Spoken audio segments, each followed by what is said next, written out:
नमस्कार, धर्म ज्ञान के दर्शकों का स्वागत है और मैं हूं आपके साथ कविता राणा। आज पीएम मोदी जिस मुकाम पर हैं उसके पीछे उनकी मां हीराबेन का आशीर्वाद है। दुनिया में पीएम मोदी की पहचान एक विश्व स्तरीय नेता के रूप में होती है। देश के सर्वोच्च पद पर आसीन पीएम मोदी देश हित से जुड़े तमाम फैसले लेते हैं। शक्तिशाली देशों के राष्ट्राध्यक्ष उनके इर्द गिर्द घूमते हैं और अंतर्राष्ट्रीय स्तर पर 135 करोड़ भारतीयों का नेतृत्व करते हैं। इतने बिजी शेड्यूल होने के बावजूद भी अपने जन्मदिन के मौके पर पीएम मोदी अपनी मां से मिलना कभी नहीं छोड़ते हैं।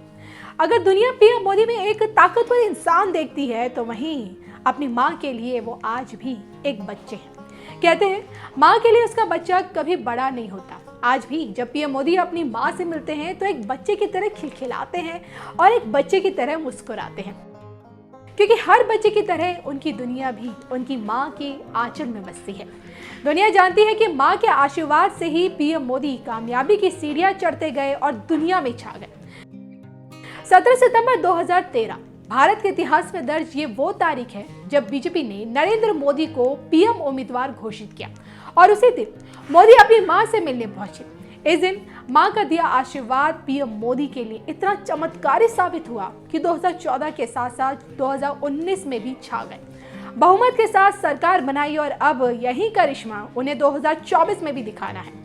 मां बेटे का ये रिश्ता कितना अटूट है इसका अंदाज आप इसी से लगाइए।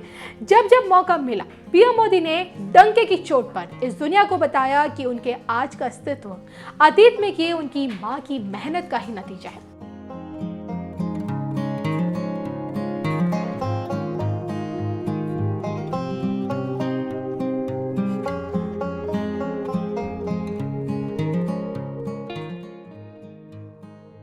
लेकिन इन दिनों कुछ नेता ऐसे भी हैं जो मोदी के बढ़ते कद से इस कदर तिलमिलाए हुए हैं कि अब उनकी मां हीराबेन पर विवादित शब्दों के बाण चला रहे हैं। जी हां, तो 2022 की शुरुआत के साथ ही जैसे जैसे यूपी का चुनावी मौसम नजदीक आ रहा है, समाजवादी पार्टी के नेता सकपकाए हुए हैं। आलम यह है कि अब व्यक्तिगत टिप्पणियां कर रहे हैं। हाल ही में समाजवादी पार्टी के नेता अबू आजमी ने पीएम मोदी की मां पर अभद्र टिप्पणी की है। उन्नाव के गंज मुरादाबाद में एक जनसभा को संबोधित करते हुए अबू आजमी ने भाषा की तमाम मर्यादा पार करते हुए पीएम मोदी की मां का सर्टिफिकेट मांगा है।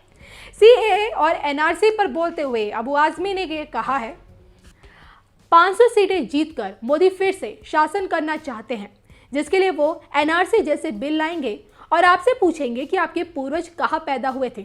मोदी जी, अपनी मां का सर्टिफिकेट दिखाओ, वो कहाँ पैदा हुई थी।